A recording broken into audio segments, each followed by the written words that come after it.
예, 죄송합니다. 오늘은 요한복음 6장 41절에서 71절인데요. 아마 65절까지 아마 하고 66절부터는 문단이 바뀌기 때문에 아마 다음 주에 하도록 그렇게 할 것 같습니다. 오늘 좀 긴데요. 내용은 지난번에 말씀드린 것처럼 예수 그리스도께서 이제 오병이어의 기적을 베푸시고 그 다음에 이제 물 위를 걸어서 바다로 가시는 네 번째 기적까지 이제 다섯 번째 기적까지 이제 베푸셨죠.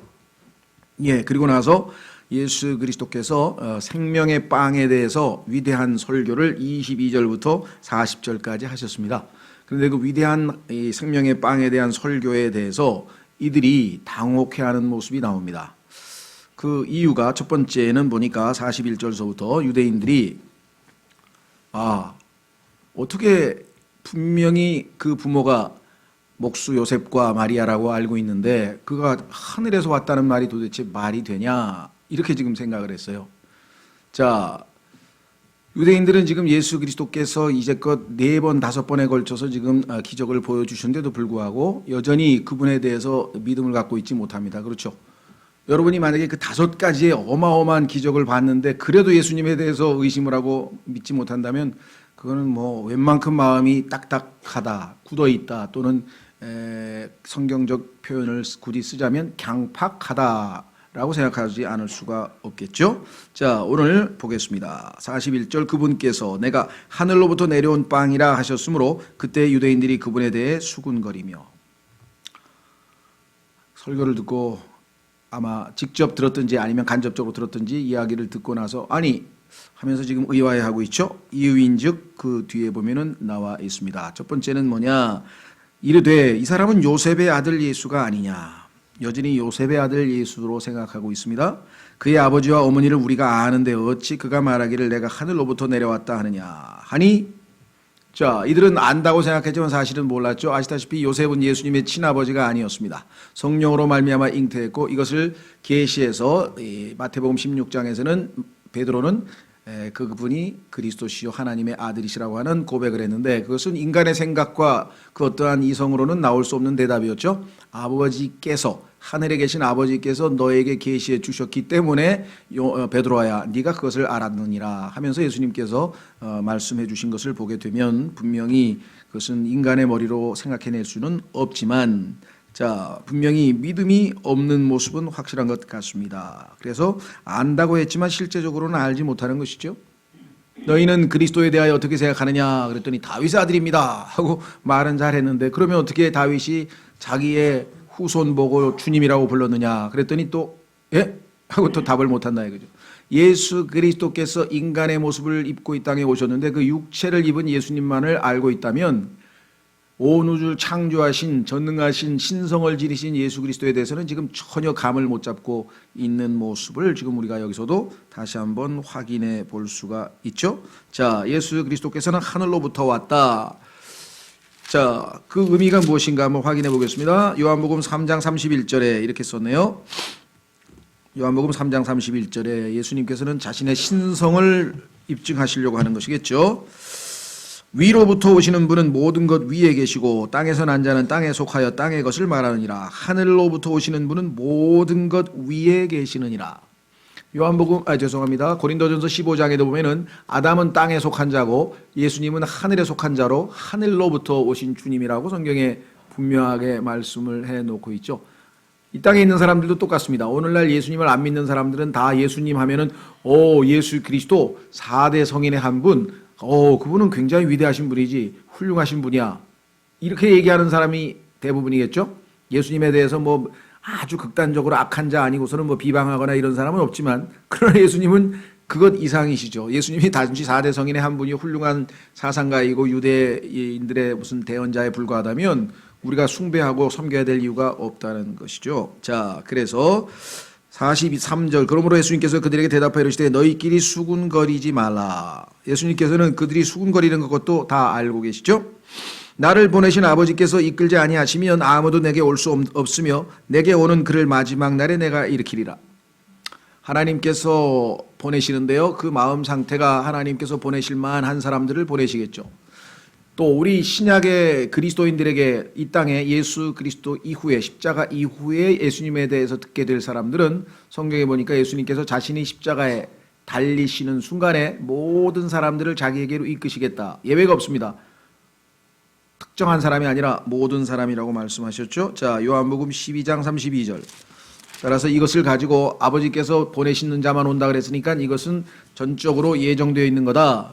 따라서 인간의 자율 의지는 아무 소용없고 그저 하나님께서 정하신 그대로 모든 것이 움직인다. 이렇게 극단적 예정론 또는 칼빈주의를 주장해서는 안 된다는 것. 왜? 예수님께서 12장 32절에 나 곧 내가 땅에서 들리면, 예수님의 십자가에서 죽으심을 말씀하고 있죠. 나 곧 내가 땅에서 들리면 모든 사람을 내게로 이끌리라.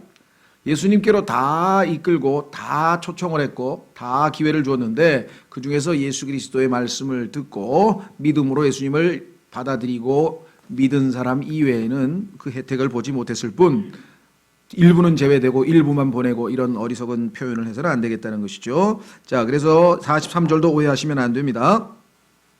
44절 죄송합니다. 44절도 오해하시면 안 된다 그랬죠. 나를 보내신 아버지께서 이끌지 아니하시면 아무도 내게 올 수 없으며 내게 오는 그를 마지막 날에 내가 일으키리라. 대언자들의 글에 그들이 다 하나님께 가르침을 받으리라 하고 기록되었으니 그러므로 아버지께 듣고 배운 자마다 내게로 오느니라. 사실 45절의 글은요, 나중에 예수 그리스도의 재림 때에 이루어질 유대인에 관한 예언이기도 합니다. 물론 우리에게 영적으로 적용이 가능하겠죠. 자, 그래서 구약의 이사야서 54장을 인용하면서 예수 그리스도께서 오셨을 때에도 이들이 예수님을 받아들이지 않아서 결국은 예수님께로 오지 않았습니다. 그래서 성취가 안 됐고요. 그래서 예수님께서 다시 2000년이 연기가 되어서 나중에 재림하실 때에는 유대인들이 이제 스가랴서 12장에 보니까 드디어 성령의 간구하는 영을 부어주셔서 회개하고 예수님을 마지막 순간에는 받아들이게 될 것입니다만은 지금 여기서 말씀하시는 이 예언도 예수님 당시에는 결국은 성취되지 못하였다라는 것을 우리가 확인해 볼 수가 있습니다. 자, 그래서 우리는 이제 다시 본문으로 돌아오시면 예수님께서는 자신의 아버지에 대해서 이렇게 말씀을 하셨어요. 이 말은 어떤 사람이 아버지를 보았다는 것이 아니니라. 왜? 아버지께 듣고 배운 자마다 내게로 온다고 하니까 그 얘기를 듣고 혹시 아버지를 본 사람이 있다는 뜻인가라고 착각하는데 아버지를 본 사람은 없죠, 아무도. 왜? 그분은 빛 가운데 거하시기 때문에 아무도 볼 수 없습니다. 예수님을 죄 없이 완전한 분 아니면 하나님을 직접 볼 수는 없는 것이죠. 예수님만이 자신이 하나님을 보았음을 여기서 기록했죠. 그래서 완전한 신성이심을, 신격을 갖추고 계심을 말씀하신 것이 46절입니다. 이 말은 어떤 사람이 아버지를 보았다는 것이 아니니라. 오직 하나님에게서 온 자만 아버지를 보았느니라. 위로부터 온 자. 그러면 이 땅에 있는 사람들은 아버지를 직접 볼 수가 없다는 것이죠. 예. 그래서 디모데전서 6장에도 아버지를 아무도 본 자가 없다. 1장에도 아무도 본 자가 없다. 왜? 땅에서부터 나온 자들이니까 하늘에서부터 오신 그분만이 아버지를 직접 보았죠. 예. 그래서 이것은 예수 그리스도의 절대적인 신성을 다시 한번 강조하고 있는 모습을 우리가 확인해 볼 수가 있습니다. 자, 47절로 갑니다. 진실로 진실로 내가 너희에게 이르노니. 진실로 진실로라고 하는 말이 요한복음에 예수님께서 특별히 중요한 것을 강조할 때 쓰시는 수사법이라 그랬죠. 우리도 강조할 때 정말이라니까 이렇게 강조하는 것과 다를 바 없는 표현인데요. 내가 너희에게로니 나를 믿는 자에게는 영존하는 생명이 있느니라. 벌써 여러 번 말씀하셨습니다. 얼마나 자주 반복하는가. 성경에 보면은요, 하나님의 교육 방법의 하나는 반복법입니다. 자주 잊어버리죠, 우리가. 예, 그래서 다양한 방식으로 같은 이야기를 동서남북, 예수님에 대해서도 다양한 방식으로 이렇게 자주 언급을 합니다. 48절, 내가 곧 그 생명의 빵이로다. 내가 누구로다 할 때 I am, 나는 누구이다 할 때 예수님께서 나는 세상의 빛이요, 나는 부활이요 생명이며 등등등등 I am이라고 하는 내가 누구이다라고 하는 이 여호와, 즉 구약의 I am that I am 했을 때 나는 스스로 있는 자니라고 했던 이 말씀을 자신의 신분을 드러내기 위해서 예수님께서는 신성을 지니신 존재임을 드러내기 위해서 요한복음에서는 반복해서 사용하고 계신다. 그래서 우리말은 쉽게 눈에 잘 안 띄지만 영어에서는 I am이란 단어가 나오면 바로 그 예수 그리스도께서 자신이 구약의 출애굽기 3장 14절에 얘기했던 바로 I am that I am, 내가 I am이다, 내가 바로 여호와다. 라는 것을 말씀하고 있다라고 말씀드렸죠. 49절 너희 조상들은 광야에서 만나를 먹었어도 죽었거니와. 그렇죠. 이것은 하늘로부터 내려오는 빵이므로 사람이 그것을 먹으면 죽지 아니하리라. 예수 그리스도께서 자신에 대한 얘기를 했습니다. 죽지 아니한다. 영원한 생명에 관한 말씀이겠죠. 51절 나는 하늘로부터 내려온 살아있는 빵이니 사람이 이 빵을 먹으면 영원히 살리라. 또 강조했습니다. 내가 주고자 하는 빵은 곧 세상의 생명을 위해 내가 주고자 하는 내 살이로다 하시니라. 자, 여기서 이제 중요한 얘기가 나오네. 세상의 생명을 위해. 자, 그렇다면 앞부분에서는 빵은 그러면 세상의 생명을 위한 것이 아니냐? 이게 무슨 말이냐?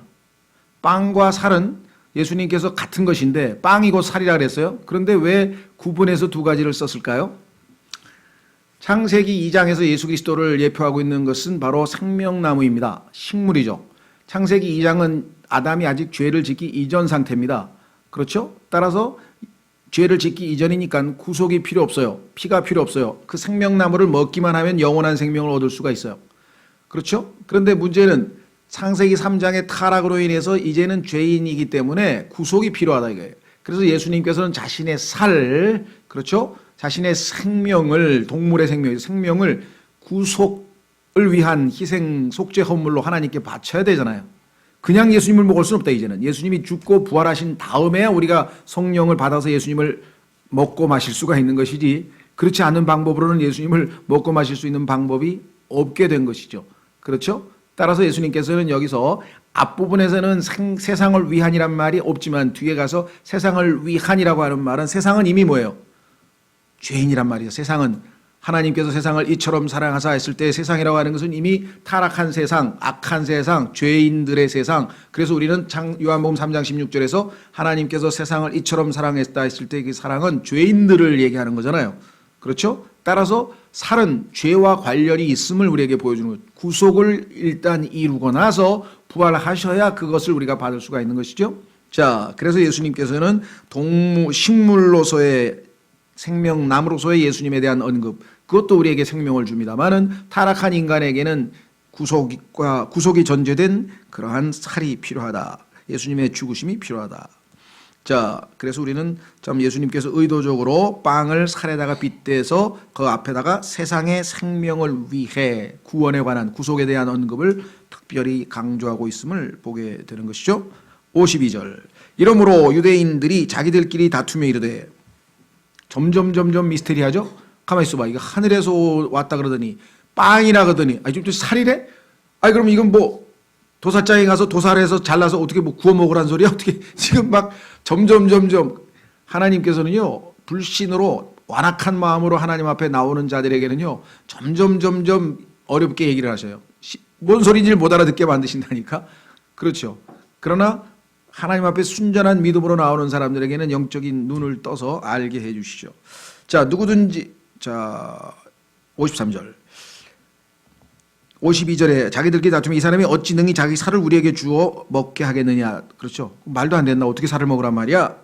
53절 이 예수님께서 그들에게 이르시되 진실로 내가 너희에게 이르노니 너희가 사람의 아들의 살을 먹지 아니하고 그의 피를 마시지 아니하면 너희 속에 생명이 없느니라. 자, 살만 얘기한 게 아니라 드디어 피까지 얘기하셨네요. 자, 피는 죽음을 얘기하는 것이죠. 살아서 자신이 어떻게 해요?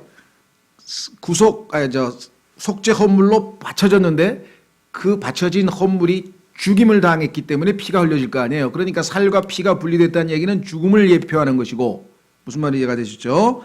예, 그 다음에 레위기 17장 10절에 말씀하시는 것처럼 육체의 생명은 피에 있다고 그랬잖아요. 따라서 여기서 예수님께서는 피에 대한 언급을 덧붙이지 않으실 수가 없었다는 것이죠. 살과 피에 대한 얘기를 해야 온전하게 우리가 예수님을 우리의 생명으로 받아들이게 됩니다. 누구든지 내 살을 먹고 내 피를 마시는 자에게는 영원한 생명이 있나니 마지막 날에 내가 그를 일으키리라. 살과 피를 먹을 수 있는 것은 예수님께서 죽으심과 부활을 통해 살려주시는 영, 고린도전서 15장에 보면은 예수님께서는 부활을 통해서 quickening spirit, 살리시는 영이 되셨기 때문에 우리가 먹고 마실 수 있는 거지, 어떻게 예수님의 살과 피를 다 먹어버리면 그 다음에 그 뒷사람은 어떻게 먹어? 우리가 다 먹어버리면, 만약에 2000년 전에 그 사람들이 실제 예수님의 살과 피를 먹어버렸으면 그러니까 지금 유대인들은 그렇게 생각하고 있는 거예요. 육적으로 니고데모가 엄마 뱃속에 들어갔다 또 말이 됩니까? 유대인들은 지금 영적인 감각이 전혀 없어요. 지금 영적으로는 완전히 깜깜죠? 예, 소경이에요, 소경. 그래서 예수님께서 로마서 11장에서 유대인들을 영적 소경이라 그랬잖아요. 영적 소경. 전혀 못 보고 있는데 예수님께서는 지금 영적인 이야기들을 계속해서 하고 있으십니다. 내 살은 참으로 양식이요 내 피는 참으로 음료니이니 내 살을 먹고 내 피를 마시는 자는 내 안에 거하고 나도 그 안에 거하느니라. 영적인 얘기를 하고 있는 것이 금방 이해가 되죠. 왜? 서로 교제하고 내주하고 내 안에 들어오시고 내가 그분 안에 들어가고. 그렇죠? 확인해 보겠습니다. 어떻게 그게 가능한가? 고린도전서 12장 13절에 가면 바로 그 내용을 확인할 수 있죠. 고린도전서 12장 13절 우리가 유대인이나 이방인이나 매인자나 자유로운 자나 모두 한 성령에 의해 침례를 받아 한 몸 안으로 들어왔으며. 그러면 예수님 안에 우리가 들어간 거죠. 이번에는 예수님께서 성령으로 우리 안에 어떻게 들어오신가? 모두가 마시게 되어 한 성령 안으로 들어왔느니라. 이해가 되세요? 그러니까 예수님은 살리시는 영, 즉 성령으로 우리 안에 들어오시기 때문에 우리가 마실 수가 있는 것이고, 우리는 성령에 의해서 예수님의 유기체의 몸 안으로 들어갈 수가 있는 것이고, 상호 내주가 발생하게 되는 것이죠. 자, 요한복음 6장으로 다시 돌아오시면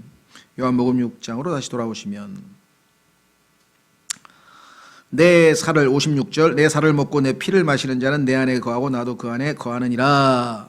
자, 여기에서 이제 그 유명한 로마 가톨릭 교회의 화채설이라고 하는 엄청난, 정말 그분들이 그 실제를 알면 얼마나 두렵고 떨지 모르겠는데 어마어마한 이단 교리가 나오는 겁니다. 소위 말하면 미사 때에 그 가톨릭에서 하는 그 동그란 밀떡을, 그것도 동방을 향해서, 태양신을 향해서, 우상을 향해서 이렇게 주문을 외면 순간적으로 그 밀떡이 예수님의 진짜 살로 바뀌게 된다. 그리고 그 잔도 진짜 예수님의 피로 바뀌게 된다. 이렇게 됩니다. 근데 예수님께서는 육에서 난 것은 육이요 육은 무익하니라 그랬는데, 그렇죠? 육은 무익하다 그랬는데 그 무익한 걸 왜 먹고 마시냐 이게. 그렇죠? 더더군다나 구약에서 율법에서 피를 금했고 신약에서도 사도행전에서 피를 금했고, 그렇죠? 사복음서 때, 그러니까 신구약에서 다 피를 지금 금하고 있는데 피를 마신다? 더더군다나 예수님의 피를 마신다? 이것도 어긋나고, 그렇죠? 그 다음에 말씀드린 것처럼 그 예수님의 살과 피로 순간적으로 바뀐다라고 하는 그것도 지어낸 얘기고, 그렇죠? 자, 그래서 여기에는 화채설이 개입할 이유가 전혀 없고, 이것은 주의 만찬과는 아무 상관이 없는 구절인데도 불구하고 이 구절을 주의 만찬에다가 갖다 끼워 맞춰서 자신들의 미사를 정당화하는 그런 이상한 교리를 만들어냈다라는 것이죠. 미사는 제사란 뜻인데, 제사는 단번 속죄, 단 한 번으로 끝났는데 매주마다 미사를 드리면 어떡하란 말이에요. 매번 제사를 드리면 예수님께서 계속 죽으시는 건가요? 계속 죽으시고? 전혀 지금 빗나가 있다는 거. 그래서 참, 이 가톨릭에 계신 분들이 그 미사에서 이 밀떡을 마시고 저 밀떡 먹는 그것에 대해서 굉장히 신비감을 느끼면서 뭔가 종교적인 어떤 일체감을 느끼는 것 같은데, 그거는 악한 영이 역사하기 때문에 보이지 않는 순간에 황홀감, 마치 우리가 마약을 하면 어떤 일순간에 느끼는 황홀감 같은 것인데요. 거기에 미혹 당한 것이겠죠. 자, 그래서 우리는 여기서 말씀하시는 것은 영적인 이야기를 하고 있다. 어떻게 하는가? 뒤에 주님이 말씀하셨죠. 57절. 살아계신 아버지께서 나를 보내심에 내가 아버지로 말미암아 사는 것 같이 나를 먹는 그 사람도 나로 말미암아 살리라. 아버지께서 나에게 주시는 능력, 아버지께서 나에게 주시는 지혜, 내가 아버지를 의지해서 이 땅에서 인간으로 하루하루 살았던 것처럼 너희들도 나를 먹으면, 즉 부활한 예수 그리스도를 영접해서 성령께서 너희 안에 내주하셔서 나를 먹고 마시면 너희는 나의 능력과 지혜와 나의 모든 것으로 인해 살아갈 수 있다. 왜? 내가 너희의 생명이 되기 때문에. 그래서 지금 영적 생명과 영적인 신앙생활에 대한 얘기를 하고 있는데 이것을 화채설에다 갖다 붙이면 안 된다는 것이죠. 58절. 이것은 하늘로부터 내려온 그 빵이니라. 자신을 일으키면서 이것이라 해서 자기 몸을 가리키면서 이 그 빵이니라. 너희 조상들이 만나를 먹고도 죽은 것과 달리. 자, 너희는 지금 물질적인 이야기를 했는데 이 인간의 몸은 아무리 잘 가꾸고 아무리 해도 결국은 죽는 거 아니냐, 그렇게 말씀을 하셨죠. 자, 그래서 뭐라고 말씀을 하셨는고 하니요. 이 빵을 먹는 자는 영원히 살리리라 하시니라. 이것들은 그분께서 가버나움에서 가르치실 때 회당에서 말씀하신 것이더라. 자, 이제 이것을 기점으로 해서 다시 요한복음 7장서부터는 유대 지방의 사역이 이제 이루어지는데요. 이 가버나움이라고 하는 갈릴리 지방의 예수님의 사역의 근거지의 중요성에 대해서 지금 여기서 지명을 우리에게 소개하고 있죠. 자, 그러면 밑으로 60절서부터 65절로 가기 전에 예수 그리스도께서 살이라 피라 했을 때 그것이 예수 그리스도의 죽음과 관련된 것임을 어떻게 알 수 있는지 한번 우리가 히브리서로 가서 확인해 보겠습니다. 히브리서 10장. 예수님께서는 자신의 죽으심에 대한 이야기를 지금 하고 있다. 히브리서 10장.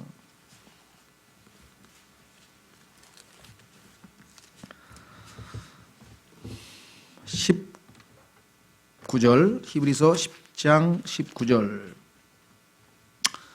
찾으셨습니까? 그러므로 형제들아, 우리가 예수님의 피를 힘입어, 자, 피 나왔어요. 새롭고 살아있는 길로 지성소에 들어갈 담대함을 얻었는데,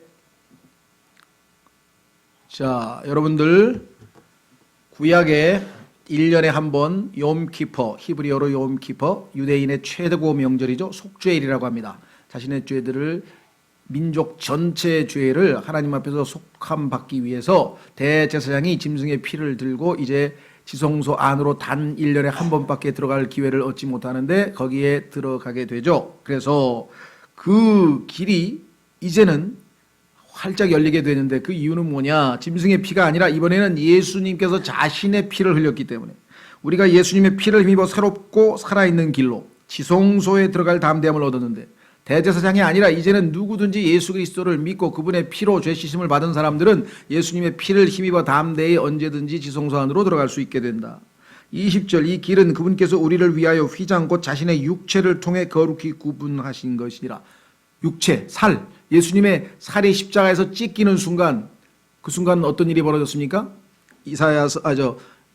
마태복음 27장에 보면은 예수님의 살이 찢기는 순간 하늘에서, 위에서부터, 죄송합니다, 하늘이 아니라 성막, 그 지성소와 성소를 구분하는 큰 휘장, 커튼이 있었는데 그 휘장이 위에서부터 아래로 찢어졌죠. 사람이 찢었으면 당연히 밑에서부터 찢어야지.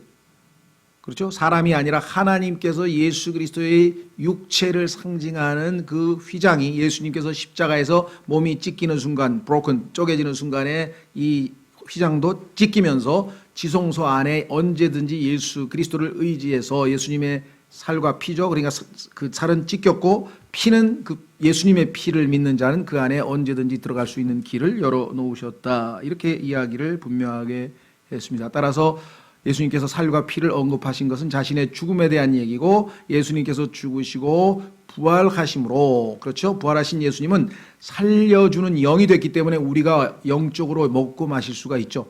실제적인 살과 피가 아니라, 그렇죠?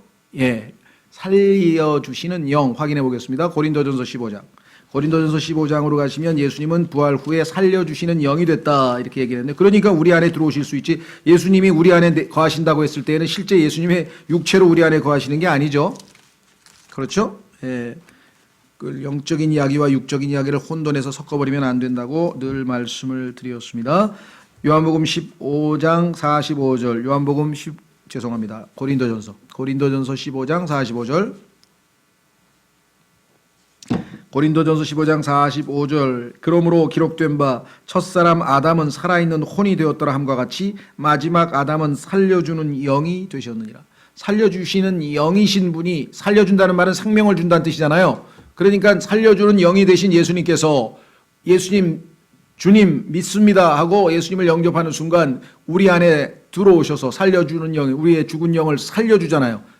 그 거듭나는 거 아니에요. 우리의 죽어있던 영을 살려주는 영이 되셔서 예수님께서 우리를 살리셔서 우리가 하나님의 자녀가 되고, 그 이후에도 우리가 하나님의 영이요 생명인 말씀을 통해서 우리가 계속해서 영이신 예수님을 공급받고 있다. 어떻게 할 수 있는가? 요한복음 6장 63절에 가니까 그 영이신 분이 구체적으로 보이지 않는 영이 내 안에 들어오는지 안 들어오는지를 어떻게 알아요? 나를 돕고 있는지 안 돕고 있는지를 어떻게 알아요? 영이요 생명이신 말씀을 내가 믿음으로 받아들일 때 영이신 주님께서 내 안에서 역사하시는 거죠. 그래서 말씀과 영이 붙어 있는 거예요. 요한복음 6장 63절 살리는 것은 영이며 금방 읽었죠? 살려주시는 영이 되셨다 그랬잖아요. 부활하신 예수님이. 살리는 것은 영이며 육은 아무것도 유익하게 하지 못하니라. 그런데 너는 진짜 살과 피를 먹고 마시려고 하느냐? 내가 지금 그런 얘기하고 있는 줄 아느냐? 착각하고 있다. 왜? 육은 무익한데 너는 왜 육으로 이해를 하느냐? 나는 살려주는 영으로 이야기하고 있다. 내가 너에게 이르는 말들이 곧 영이요 생명이니라. 자, 왜 조심해요? 오늘날 성령 운동하시는 분들은요, 성경을 하나도 안 읽고 제껴놓고 하늘에 대고 막 손바닥 찬송하면서 막 손 흔들면서 성령 받는다 그러는데 그건 아니에요. 그런 식으로 하면 악한 영이 들어와요. 그러니까 영이요 생명이 예수님께서 살려주시는 영으로 역사하려면 반드시 하나님의 말씀이 여기 나와 있는 것처럼 영이요 생명으로 역사할 때 살리시는 영이신 예수님께서 내 안에서 살아 역사하시는 것이 되는. 그러니까 말씀과 동떨어진 이상한 어떤 신비주의적인 은사주의는 얼마나 위험한 것인가를 이 구절에서 우리가 확인해 볼 수가 있죠. 자, 그래서 마무리를 짓습니다. 60절. 그러므로 그분의 제자들 중에 많은 사람이 이것을 듣고 이르되, 자, 예수님의 제자들이 아닌 유대인들이야 뭔 소리인지 못 알아들은 것 당연한데 예수님의 제자들 중에서도요, 가만히 있어봐, 이거 어려운데 hard sayings란 말이 hard saying이라 그랬는데 hard 딱딱하다 이거죠. 우리가 소프트웨어 하드웨어 할 때 hard 딱딱, 그러니까 우리가 음식이 딱딱하면 먹기가 어렵잖아요. 그래서 이건 너무 어려운 말씀이다, 난해한, 우리말로 하면 난해한 말씀이다 이렇게 생각을 했네요. 이제껏 예수님을 따라다녀도요, 물질적인 생각만 머릿속에 담고 있으면 뭔 소리를 하는지를 못 알아듣는 거예요. 예수님은 지금 계속 영적인 얘기를 하고 있고 영이요 생명인 말씀을 공급해 주고 있다는 것이죠. 이 말씀은 어렵도다 누가 그것을 들을 수 있으리요 하니 예수님께서 자기 제자들이 그것에 대하여 수수근거리는 줄 아시고 그들에게 이르시되 이것이 너희를 실족하게 하느냐? 내가 지금 한 영적인 이야기를 듣고 너희가 지금 믿음이 떨어져서 아이고 도저히 힘들어서 못 믿겠다, 지금 이렇게 되느냐? 너희 마음 상태가 그 정도밖에 안 되느냐? 예수님의 지적이 있었죠. 그러니까 예수님께서는 한술 더 떠셔서 이렇게 말씀하셨어요. 예수님께서 자기 제자들이 그것에 대하여 수군거린 줄 스스로 아시고 다 압니다. 야, 지금 무슨 소리 하고 계시냐? 지금 무슨 소리를 하고 있는 거야? 뭐 살과 피 가면서 이게 뭔 소리야? 뭔 소리야? 하고 지금 중얼중얼. 그때 예수님께서 이렇게 말씀하셨습니다. 나는 초자연적인 이야기를 하고 있다. 너희가 지금 눈에 보이는 것에만 연연해서는 안 된다. 왜? 61절 예수님께서 자기 제자들이 그것에 대하여 수군거린 줄 아시고 그들에게 이르시되 이것이 너희를 실족하게 하느냐? 그러면 너희가 사람의 아들이 이전에 있던 곳으로 올라가는 것을 보면 어떻게 하려느냐? 내가 부활한 후에 너희들 보는 앞에서 구름 타고 승천해 하늘로 올라갈 때 그거를 보면, 그 초자연적인 현상을 보면 그때 가면 더 기절하면 어떡하냐 이게. 지금 이 정도 얘기를 했는데도 지금 너희가 막 어안이 벙벙해서 뭔 소리를 하는지를 모르고 있으면 그렇죠. 예수님께서 지금 처음부터 끝까지, 자, 예수님은 태어날 때부터 초자연적인 방식으로 성령에 의해서 태어났습니다.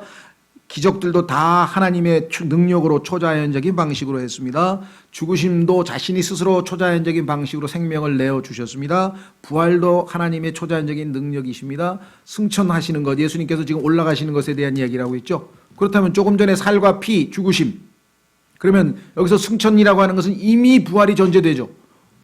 죽으심을 얘기했는데 승천부터 얘기한다는 얘기는 부활이 전제되어 있다는 것을 우리가 보고, 그 부활하신 예수님의 이름이 여기 나와 있잖아요. 살리는 것은 영이라 그랬는데 예수님이, 부활하신 예수님이 살리는 영이 되셨다라고 고린도전서 15장에서 확인했다 이 말이죠.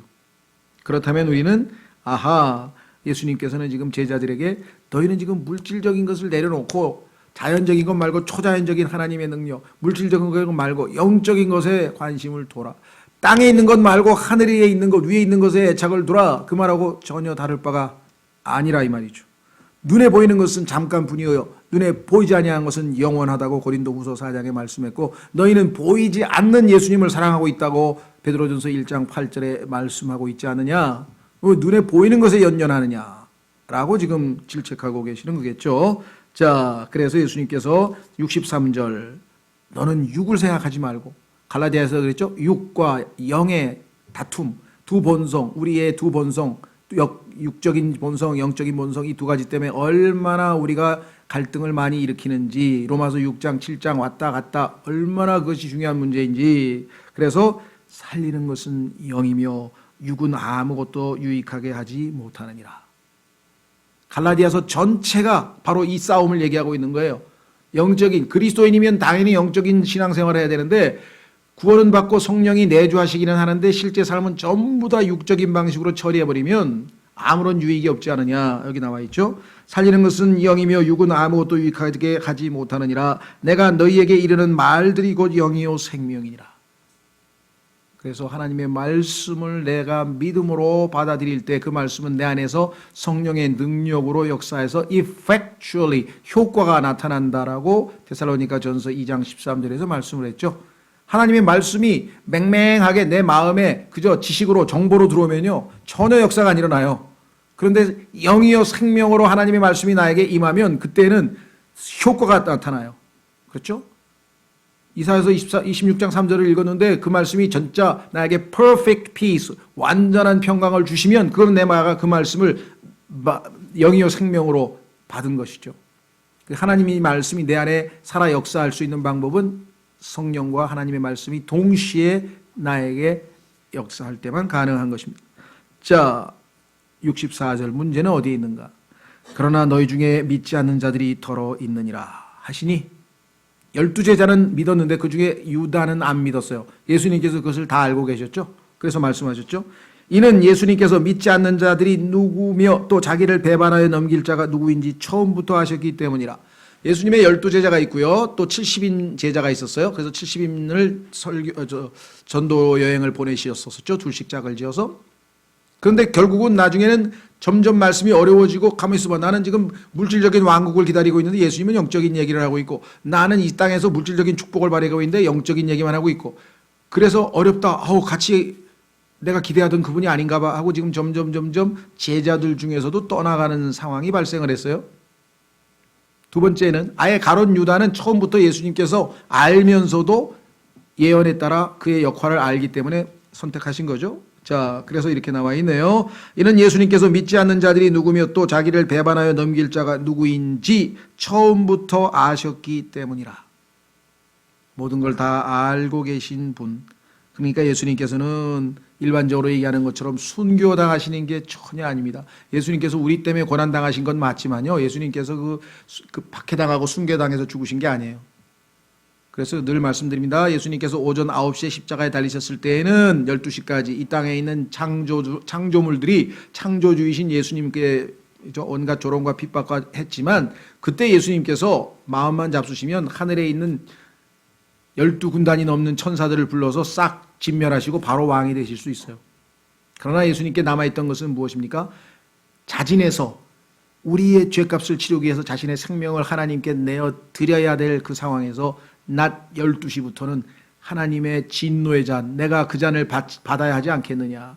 구약에서는 그것을 하나님의 진노의 잔을 받기로 결단을 내리죠. 그래서 하나님께서 낮 12시가 됐을 때 온 땅이 컴컴해지면서 하나님의 심판이 임하고 예수 그리스도께서는 거기서 마지막 3시간이 지난 후에 나의 하나님 어찌하여 나를 버리시나이까. 어찌하여 버린 겁니까? 하늘의 미랄이 땅에 떨어져서 수없이 많은 열매를 얻기 위해서 수없이 많은 죄인들을 하나님의 아들들로 만들어 영광에 이르도록 하기 위해서 예수님은 스스로 생명을 내어주신 것이다 라고 성경은 우리에게 말씀하고 있습니다. 자, 그래서 마지막 구절 65절 또 그분께서 이르시되 그러므로 내가 너희에게 이르되 내 아버지께서 오게 하지 아니하시면 아무도 내게 올 수 없도다 하였노라 하시니라. 유다는 그렇죠. 자신의 역할을 충실하게 했고 또 마귀가 나중에 보니까 예수님을 팔 생각을 유다에게 집어넣었다 그랬죠. 그리고 나중에는 사탄이 아예 유다에게로 들어갔다고 성경에서 말씀하고 있는 모습을 우리가 성경에서 확인할 수가 있습니다. 그렇죠? 자, 그래서 우리는 다음 시간에 이제 66절서부터 71절까지 보는데요. 우선 한번 이 마무리를 지으면서 읽고 좀 보완 설명을 하도록 하겠습니다. 그때부터 그분의 제자들 중에 많은 사람이 돌아가고 다시는 그분과 함께 다니지 아니하더라. 보세요. 다 돌아가고 12제자만 남은 것 같아요. 이 예수님께서 12에게 이르시되, 보세요.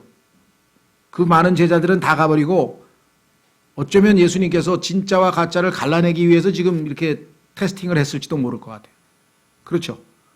진짜 믿음이 있는 자들과 없는 자들을 가려내기 위해서 점점 어려운 말씀을 하시면서 믿음으로 남아있는 자들이 누구인가?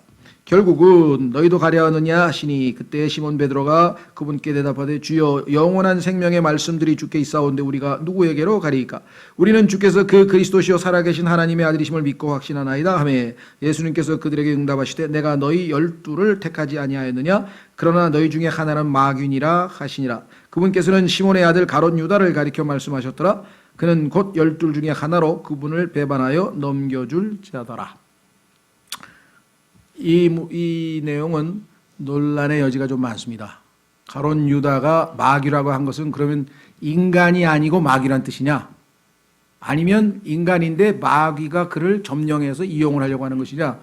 여기에 대해서 성경 구절을 찾으면요, 지지하는 구절이 막상막하예요. 그래서 어떤 분은 이렇게 얘기하고 어떤 분은 이렇게 하고 지금 논쟁의 좀 여지가 있습니다. 그래서 이 문제는 다음 시간에 조금 보완 설명을 해야 될 것 같아요. 그래서 이 시간에 여러분과 제가 오늘 들은 말씀을 통해서 생명의 빵이신 예수 그리스도, 하늘로부터 오신 예수 그리스도, 살과 피를 다 우리를 위해 상하고 쏟으신 예수 그리스도, 그러나 부활하셔서 이제 살리는 영이 되셔서 우리 안에 들어오신 예수 그리스도, 이제 그분이 나에게 생명의 빵뿐만 아니라, 그렇죠, 나에게 살리는 영이 되셔서 나로 하여금 그분으로 말미암아 살게 하려면 영이요 생명인 말씀을 통해서 우리가 주님을 계속해서 배워나가야 된다.